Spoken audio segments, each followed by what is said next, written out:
교회 오시니까 분위기가 좀 달라졌지요. 옆에 화분이 다 정리되었고 아마 태극기가 걸려있는 걸 보시게 될 겁니다. 오늘은 이번 주 토요일이 8월 15일 광복 70주년 기념일입니다. 우리 한국교회에서는 교단별로 오늘 광복 70주년 기념 예배를 드리기로 작정을 하고 독립 광복 70주년 기념 예배를 드립니다. 안턴 것 하나 했지요. 애국가 4절까지 불렀지요. 하나 빠진 거 있습니다. 교단이 하라는 것 중에 국가에 대한 격려는 하지 않았습니다. 자, 저는 광복 70주년 기념주일을 맞이하여 느헤미야라고 하는 한 인물, 한 신앙인의 애국을 살피면서 우리 신앙을 생각해 보고자 합니다. 일제시대 안창호 선생과 일본 취재 안창호 선생을 신문했던 순사와의 대화입니다. 나는 밥을 먹어도 우리나라 독립을 위해, 잠을 자도 우리의 독립을 위해 일했다. 이것은 내 목숨이 없어지기까지 변함이 없을 것이다. 순사가 말합니다. 그러면 당신의 조국 조선이 독립할 능력이 있다고 생각하는가? 우리 일본의 실력을 너희가 모르는가? 안창호 선생은 말합니다. 나는 일본의 실력을 잘 안다. 아시아 중에 최고의 무력을 가지고 있는 나라라고 인정한다. 당할 수가 없다. 그런데 나는 일본이 무력과 더불어 동등한 도덕력을 갖고 있는 국가가 되길 원한다. 그건 무슨 뜻인가? 나는 진정으로 일본이 망하기를 원하지 않는다. 좋은 나라가 되길 원한다. 이웃인 우리나라 2천만을 원수로 담고 사는 나라는 행복하지 못할 거다. 대신에 일본의 이웃이 우리나라 2천만을 친구로 두고 산다면 일본이 참 좋은 나라가 될 거다. 이 말에 취재하던 순사는 대답할 말을 찾지 못했다고 합니다. 안창호 선생은 독립운동가이며 웅변가이며 교육가였습니다. 같은 시기에 많은 독립운동가들이 무력으로 한국을 독립시키자 했습니다. 요즘 유행하는 암살이라는 영화도 그 장면 중에 하나지요. 무력으로 이길 수 있다. 안창호 선생은 말합니다. 무력으로 이기면 또 무력이 우리를 먹어뜨릴 거다. 무력이 아니라 평화로운 방법으로 해방하고 독립해야 된다고 말했던 분입니다. 사실 깊이 생각해 보면 우리나라의 독립은 전적으로 하나님의 은혜입니다. 왜냐하면 우리나라 힘으로는 도저히 일본을 이길 수 있는 힘이 없었기 때문이에요. 일본의 원폭이 투하되고 무조건 일왕이 항복했기에 우리나라가 독립을 이룬 거지. 그렇지 않으면 우리 독립은 요원했을 겁니다. 아마 잘못됐으면 지금도 우리가 일본의 식민지로 살지도 몰랐던 그런 일입니다. 천적인 하나님의 은혜예요. 그래서 예부터 국가와 기독교는 뗄 수 있고 뗄래야 뗄 수 없는 그런 관계로 살았습니다. 저는 오늘 과연 느헤미야가 어떻게 애국했는가? 오늘 21세기에 사는 우리들의 애국이란 무엇인가? 이 말씀을 통해 은혜를 함께 나누고자 합니다. 첫째로 느헤미야는 국가와 조국을 먼저 생각하였습니다. 우린 조선시대 말 구한말 시대 조상들을 비난하기 일쑤입니다. 어떻게 나라를 만들었기에 그렇게 쉽게 일제에 우리를 넘어질 수가 있느냐? 어떻게 우리 민족을 바로 세우지 못했으면 그렇게 쉽게 우리가 국가를 잃어버릴 수 있겠느냐? 참 비난합니다. 울분을 쏟아냅니다. 그런데 여러분, 오늘 우리가 처해 있는 현실을 가만히 보면 100년 전이나 지금이나 똑같습니다. 오히려 더 어려운 줄 모릅니다. 옛날에는 우리 8, 90년 전에 중국은 종이호랑이였습니다. 그런데 지금은 세계 1, 2위를 다투는 대국이 됐어요. 일본은 일본대로 그만큼 더 강해졌고요. 또 러시아대로 새로 용팀을 쓰고 있어요. 태평양 건너 미국은 또 역시 마찬가지로 힘이 있습니다. 어떻게 보면 더 힘든 국가적 영역 속에 한국이 있습니다. 아마 우리 후손들이 70년 뒤에 우리 후손들이 이렇게 물을지 몰라요. 우리 조상들 70년 전에 어떻게 나라를 움직였길래 이렇게 또 힘들게 만들었는가 라고 우리가 70년 전에 우리 조상들 향하여 비난한 것처럼 우리를 비난할지도 모릅니다. 이럴 때일수록 정신을 차리고 이럴 때일수록 국가와 민족을 먼저 생각하는 우리 기독인이 되될 줄 믿습니다. 오늘 본문에 보시면 오늘 2절에 보면 느헤미야라는 사람은 참 출세한 사람이에요. 바벨론 포로 2세입니다. 여러분 생각해 보시오. 포로 2세로 끌려가가지고 얼마나 고생하고 힘들고 애를 썼으면 이제 왕의 제2인자가 됐겠어요. 우리로 말하면 청와대 비서실장이 된 거예요. 상당히 높은 지위에 올라갔습니다. 그런데 오늘 이 느헤미야는 늘 생각을 합니다. 2절에 보면 자기 무너진 고향 땅 예루살렘 그리고 예루살렘 성을 생각합니다. 그곳에 온 사람을 불러들여 얘기합니다. 어떻느냐? 그 나라가 어떻느냐? 어떻게 변했느냐? 2절은 하나님이라는 사람이 보고를 하잖아요. 가보니 무너졌고요. 가보니 어려움을 당하고 있고요. 가보니 이스라엘 백성들이 참 힘들게 삽니다. 고백을 듣습니다. 사실 애국의 첫 번째 단계는 나라를 생각하는 데 있습니다. 가만히 보면 사실 우리나라는 참 좋은 나라예요. 특별히 국민이 더 좋은 나라입니다. 늘 저는 생각해 보면 국가가 국민을 생각하는 나라가 아니고 국민이 국가를 생각하는 나라예요. 참 우리나라는 좋은 나라예요. 이번에 저는 한국민이 얼마나 아름답고 좋은 민족인가를 뭐로 알았냐면 그리스 사태로 보면 알았습니다. IMF가 똑같이 우리나라와 똑같이 그리스에게 얘기합니다. 긴축 정책을 하시오. 세금을 더 내시오. 그리스는 노했습니다. 우리 못합니다. 그리고 데모가 일어났지요. 그런데 1998년 IMF에서 한국에 요구했습니다. 니네 나라 살려면 긴축하시오. 긴축을 너무너무 잘했어요. 거기다 그것만 했나요? 잊혀지지 않는 금모으기 운동을 했습니다. 우리나라 사람들이 그저 장롱 구석구석에 위급할 때 쓰려고 모아놓은 금부치들, 금가락지들, 금비녀들, 그리고 젖먹이 우리 손자 손녀가 받았던 그 돌 잔치 썼던 그 반지들 다 꺼냈어요. 나라가 망하면 안 되니까. 그리고 그 금을 모았던 금액이 얼마냐면 무려 227톤의 금을 모았어요. 상상이 안 가시죠? 자, 이건 여러분의 큰 트럭, 이삿짐 트럭, 3.5톤 트럭 65개 분량입니다. 엄청나게 모았어요. 역사상 이런 역사는 지금도 없고 앞으로도 없을 거랍니다. 그러니까 정치가들 잘못하다 다 나라 팔아먹었는데 국민들이 모아서 다시 나라를 살린 거예요. 참 복된 나라라고 생각합니다. 여러분, 왜 그럼 우리 국민들이 그렇게 국가를 생각하고 있을까요? 우리네가 국가를 잃어버렸던 기억이 있기 때문이에요. 일제시대 국가를 잃어버려서 얼마나 어려움을 당했는지 우리 민족의 DNA 속에 국가가 있어요. 그리고 6.25 전쟁 3년 동안 얼마나 어려움을 당했는지 우리 마음속에 DNA가 있어요. 나쁜 정치가 있지만 나쁜 공무원들이 있지만 그래도 이 나라는 살려야 된다라고 모았던 거예요.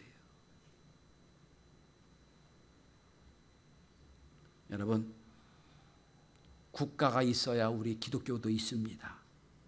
국가가 있어야 우리 예수를 잘 믿을 수 있어요. 그러니까 국가 그러면 대통령 생각하지 마시고요. 대통령 생각하면 좀 열이 받는 일이 많이 있지만 생각하지 마시고 국가 자체만 생각하시면 됩니다. 우리가 국가를 생각하고 민족을 생각해야 잘못한 정치 지도자들 우리가 다음 선거 때는 떨어뜨려야 돼요. 그러니까 생각해야 됩니다. 그리고 정책 잘못한 공무원들 국가 국민의 힘으로 가서 끌어내려야 돼요. 그게 생각하는 거예요. 오늘도 예미야는 망한 나라지만 자기 고국 이스라엘을 생각했습니다. 저는 이 광고 70년 기념주일을 맞이하여 다시 한번 우리 모든 성도들이 나라와 민족을 생각하는 기회가 될 수 있기를 바랍니다. 제가 이번에 여러분 태극기를 달면서 회개를 많이 했습니다. 여러분 태극기 다는 방법을 아시나요? 이게 다르더라고요. 저는 어릴 때 한국 국기가 붉은색이 위에 올라가 있고 파란색이 아래 내려와 있지요. 그래서 저는 북한 공산당이 나쁜 놈이니까 붉은색이고 우리는 좋은 나라니까 나만 파란색 생각했는데 그게 아니었더라고요. 그리고 옆으로 달 땐 또 달라요. 그러니까 저도 모르고 태극기를 본 거예요. 오늘 제가 애국가에 사절을 불렀죠. 여러분 사절까지 부르신 분이 있으세요? 제가 대학에 들어가서 교수가 될 때 1차 서류 전형 통과하고 2차 이제 시험 보고 전공 시험 보고 마지막 이사장에게 제가 면접을 할 때 마지막 시험이 뭐냐면 애국가 사절까지 쓰는 거예요. 그런데 유감스럽게도 사절까지 쓴 교수가 하나도 없어요. 그러면서 그분이 그런 얘기를 합니다. 물론 전 그 시험을 안 봤어요. 목사님이니까 그냥 넘어갑니다 하고 넘어갔는데 저도 썼으면 창피당할 뻔했어요. 그분이 그런 얘기를 했어요. 적어도 후손들을 가르칠 교수는 애국가 사절 정도 쓸 수 있지 않냐. 그 참 도전을 받았어요. 여러분 생각해야 됩니다. 신문을 보고 정책을 보고 이들이 무슨 어떻게 해서 이 나라 움직일 건가 생각하시고 보셔야 돼요. 생각하는 민족에 사는 거예요. 오늘 느헤미야는 나라와 민족을 생각했습니다. 두 번째로 느헤미야는 국가를 위해 회개의 기도를 했습니다. 현재 이스라엘 나라는 없어진 상황이에요. 나라 자체가 없어졌습니다. 나라를 잃고 포로로 끌려와 그 식민지 2세가 된 느헤미야가 볼 때는 참 답답할 겁니다. 기가 막힐 거예요. 당시 왕들은 다 타락했고요. 우상을 다 섬겼고요. 또 제사장들은 예레미야, 이사야 같은 예언자들의 말을 듣지 않았어요. 그리고 모든 관리들은 탐욕에 있었고요. 나라가 망한 거예요. 하나님은 날 망하게 하신 거예요. 그리고 바벨론 70년 동안 포로 생활한 겁니다. 그런 시점에서 느헤미야가 가진 고생을 하고 그렇게 높은 위치에 올라갔으면 느헤미야 입장에서는 하나님, 저 나쁜 왕들, 저 나쁜 사람들, 이들이 이 나라를 이렇게 만들었습니다라고 원망 불평할 수 있을 거예요. 느헤미야는 아무 잘못이 없어요. 오히려 느헤미야가 그만큼 올라갈 때 그 족속, 이스라엘 족속이라는 것 때문에도 피해봤을지도 몰라요. 그런데 오늘 본문을 한번 보십시오. 국가와 민족이 잘못됐다는 말을 듣고 여러분 4절을 한번 주목해 보십시오. 4절을 함께 같이 읽어봅시다. 시작. 내가 이 말을 듣고 앉아서 수일 동안 슬퍼하며 하늘의 하나님 앞에 금식하며 기도하여. 금식하며 기도를 시작합니다. 느헤미야는 잘못이 없는 사람이에요. 오히려 이스라엘 백성이라는 것 때문에 힘들었을 겁니다. 그런데 그는 금식하며 기도합니다. 뭐를 금식합니까? 여러분 6절 마지막은 이렇게 합니다. 나와 내 아버집이 범죄하였습니다. 내 아버집이 범죄한 건 맞아요. 내 조상이 범죄한 건 맞죠? 자기 범죄한 건 하나도 없어요.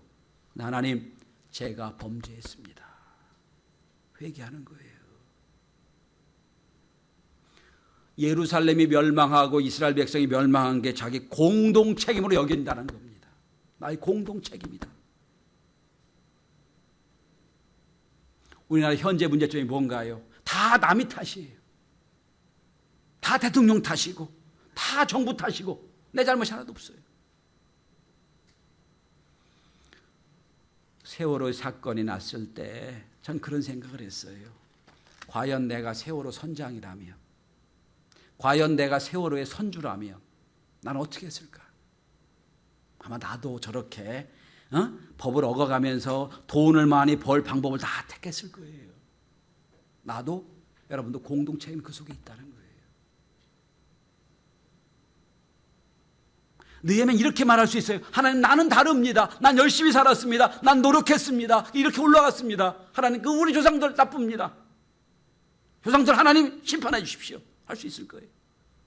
느헤미야는 그렇지 않았어요. 하나님, 제가 나라와 민족을 위해 기도를 덜 했습니다. 제가 회개합니다. 제가 금식합니다. 제가 기도합니다. 하나님, 하나님의 약속대로 이 나라를 회복시켜 주십시오. 이게 느헤미야의 기도예요.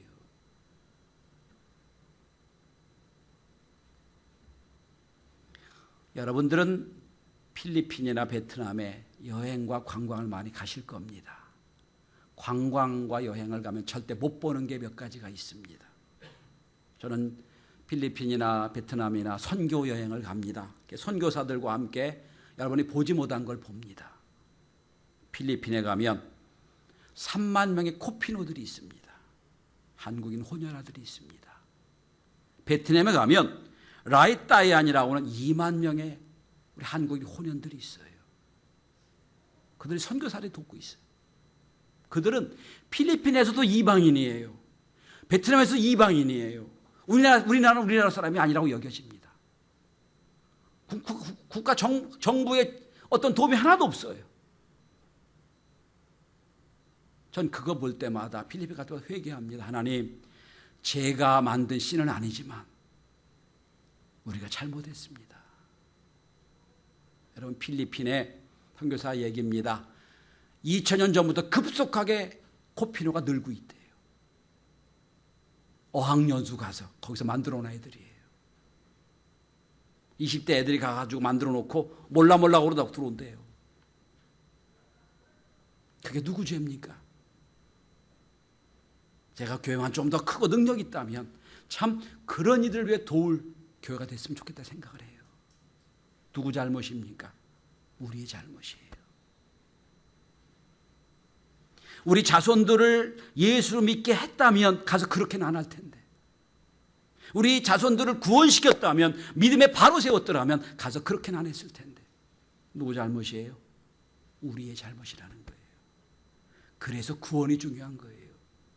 예수 믿는 게 중요한 겁니다.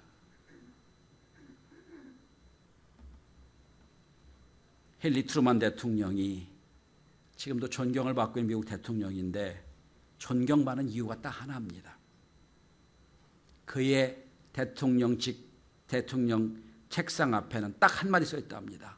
여기서 공이 끝난다. 전 이렇게 기도를 원합니다. 내 책임인 것처럼, 내가 마지막 기도하는 사람처럼 회개하고 기도할 때 이 나라의 민족은 다시 일어날 수 있다고 믿습니다. 국가와 민족을 위해 기도하는, 애국하는 종들이 될 수 있기를 바랍니다. 자, 오늘 느헤미야는 국가 민족을 생각했습니다. 그리고 생각뿐 아니라 회개와 기도했어요. 그리고 나서 맨 마지막 세 번째는 국가와 민족을 위해 실천했습니다. 여러분, 애국하자고 팀튀겨가며 외치는 정치지도자들 많이 있어요. 그래서 전 아무런 행동하지 않는 정치지도자보다는 뜨거운 뙤약볕에 묵묵히 자기에게 주어진 도로와 쓰레기를 치는 환경미화원이 더 훌륭한 애국자라고 믿습니다. 말로는 누구나 할 수 있어요. 중요한 건 실천이 어려운 겁니다. 느헤미야가 관심은 가지고 있어요. 국가민족을 위하여. 그리고 느헤미야가 기도를 했습니다. 그리고 끝났다 그러면 느헤미야는 애국자가 아니에요. 느헤미야는 그렇게 높은 청와대 비서실장 정도 되는 직위를 내려놓고 왕에게 부탁합니다. 왕이요, 당신의 아버지가 멸망시킨 내 나라를 내가 가서 다시 세우겠습니다. 나 좀 보내주십시오. 말이 안 되는 거죠. 하나님, 당신의 아버지가 우리나라 멸망시키는데 가서 멸망시킨 성을 다시 쌓겠습니다. 나 좀 허락해 주십시오. 그런데 하나님이 허락하십니다. 왕이 허락하죠. 그래서 총독의 지위를 얻어가지고 예루살렘에 가서 50일 만에 성벽을 재건하고 돌아오는 게 느헤미야 이야기예요. 실천했다는 거예요. 읽다 보면 느헤미야는 총독으로 받을 녹을, 월급을 다 백성을 위해 씁니다. 총독을 위해서 매일 있을 모든 음식 재료를 다 자기 백성에게 나눠줘요. 그리고 그는 나중에 이런 고백을 합니다. 하나님, 제가 한 행동을 기억해 주십시오. 떳떳하게 했다는 거예요. 애국은 말로 이루어지는 게 아닙니다. 애국은 손과 발로 이루어지는 겁니다.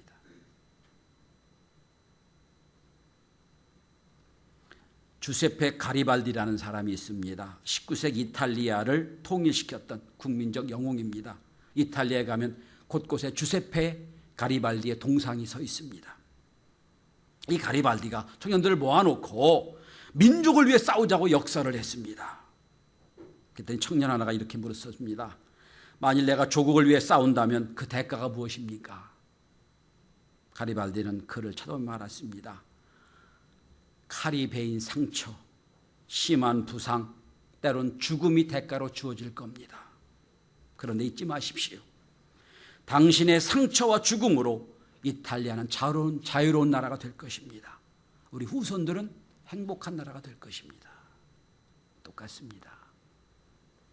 여러분, 70년 전에 80년 전에 이 나라를 독립하기 위해 애썼던 그 선조들이 아니었더라면 우리는 아직도 일본의 식민지가 됐을지 모릅니다. 마찬가지입니다. 우리가 국가민족을 위해 무언가를 하지 않으면 우리 70년 뒤에 우리 후손들, 우리에게 그때 조상들이 뭐 했냐고 물을 수도 있을 겁니다. 3.1운동의 대표였고 애국자였던 남궁옥 선생, 앞으로 이제 오늘 우리 헌금기도 580장 부를 겁니다. 삼천리반도 금수강산 이것을 만든 분입니다. 여러분, 오늘 주보에 찬송가 4곡 중에 3곡이 우리나라 사람이 만든 곡으로 제가 선택했어요. 순수하게 우리나라 사람들이 만든 곡입니다. 그런데 그는 애국이 뭐냐? 내가 애국할 수 있는 것, 무궁화 심기다. 무궁화를 심는 운동을 했어요. 그래서 지금 홍천에 가면 무궁화 동산이 있어요. 남궁옥 선생 기념예배당도 있고요. 감리교입니다. 전 생각합니다. 내가 애국하는 것, 말이 아니라 그분처럼 무궁화를 심는 것. 또한 많은 안창호 선생처럼 학교를 세워서 이 나라를 깨우는 것. 하나하나 내가 실천할 때 애국이 있습니다. 남궁옥 선생이 유언을 할 때 유언장에 이렇게 남겼다고 그럽니다. 내가 죽으면 시체를 곱게 불살라 가루내어 무궁화 나무에게 거름으로 주길 바랍니다. 이게 애국의 마음이에요.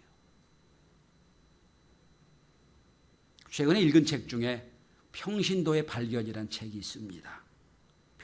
기독 변호사로서 이병주라고 하는 변호사가 쓴 책입니다. 이 책에서 우리나라가 기독교가 욕먹는 이유를 4가지로 분석합니다. 첫째는 사랑이 없는 기독교. 둘째는 정치적으로 너무 보수주의가 되어버린 편파적인 기독교. 세 번째로 사생활에 치우친 개인적인 기독교. 네 번째는 구경만 하는 성도를 만든 기독교. 이렇게 4가지로 분석합니다. 그러면서 이렇게 욕먹는 기독교가 된 원인을 사와 공과 초월적인 영역, 3영역을 다 혼동하고 있다고 여겨집니다. 자, 이건 이런 얘기입니다. 저와 여러분 누구든지 이 땅에 사는 사람은 3영역이 있습니다. 첫째는 사적인 영역이에요. 여러분 개인적으로 프라이버시를 갖고 사는 영역. 두 번째, 직장 생활하고 여러분 나가서 조직 생활하고 공무원 일하는 모든 공적인 영역. 세 번째, 여러분과 저처럼 초월적인 영적 영역, 이 3가지 영역이 있다는 거예요. 3가지 영역은 긴장관계 속에 사는데 이 3 영역 속에. 그런데 신앙이 뭐냐? 이분은 이런 말을 합니다. 공적이고 초월적 영역을 위하여 사적 영역을 희생할 수 있는 게 신앙이다. 무슨 얘기입니까? 하나님 영광을 위하여 나를 희생할 수 있는 거죠. 국가민족이란 대의를 위하여 나를 희생할 수 있을 때 사적 영역 희생하는 거예요. 그런데 한국 기독교는 개인적인 이익, 사적인 영역을 위하여 공적 영역을 포기했다는 거예요. 대표적인 예가 세월호 사건이라고 합니다. 개인적인 이익을 너무 극도로 추구하기 위하여 안전이란 공적 영역을 포기했다는 거예요. 그게 한국이라는 거예요. 그러면서 그는 그런 제안을 합니다. 기독교가 살아나려면 공적인 영역과 영적인 영역에 사적 영역을 포기할 수 있고 희생할 수 있을 때 기독교는 건강해야 될 거다. 변호사랑은 상당히 논리적으로 많이 썼더라고요. 저는 그런 회개를 했습니다. 하나님, 제가 우리 성도들에게 하나님 복 주시는 분입니다. 하나님 은혜로운 분입니다. 사적인 것만 자꾸 강조하다 보니 공적인 영역이나 초월적 영역을 내가 강조를 덜한 것 같습니다. 여러분 신앙 어떠십니까? 나만 잘 먹고 잘 살면 됩니까? 아니에요. 공적인 영역, 적어도 국가라는 영역을 위하여 내가 무엇을 희생할 수 있는가? 적어도 교회 영적인 영역을 위하여 내가 어떤 걸 희생할 수 있겠는가? 느헤미야는 자기 이익, 자기 유익, 자기 높은 지위를 내려놓고 희생했다는 얘기죠. 공적인 영역, 이스라엘을 구원하는 일에 최선을 다했던 겁니다.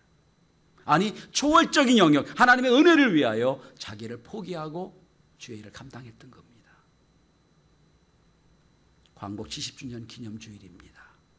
여러분에게 나라는 어떤 의미가 있습니까? 대한민국이 없다면 우리는 이렇게 자유롭게 신앙생활을 못할 겁니다. 나라를 생각해서 똑바로 정신을 차리고 선거를 바로 하는 것, 나쁜 정치 내려놓게 하는 것, 이것도 우리가 할 일입니다. 또 국가민족을 위하여 정치자들을 위해 기도하고 회개하는 것, 이것도 외국입니다. 더 중요한 애국은 나라와 민족을 위해 뭔가 내가 할 수 있는 것이 있다면 하는 것, 우리 자녀들 믿음으로 키우는 것도 애국입니다. 여러분 직장에서 최선을 다하여 뇌물에 왔다 갔다 하지 않고 믿음으로 하는 것, 그것도 애국이라고 여겨집니다. 우리 한번 애국자가 되어 보십시다. 그래서 70년 뒤에 우리 후손들이 우리에게 얘기할 때 그때 참 좋았습니다. 그때 기반이 있었기에 우리는 이렇게 행복하게 살 수 있습니다. 라고 고백되어지는 멋진 나라 만들어 갈 수 있기를 바랍니다. 기도합니다.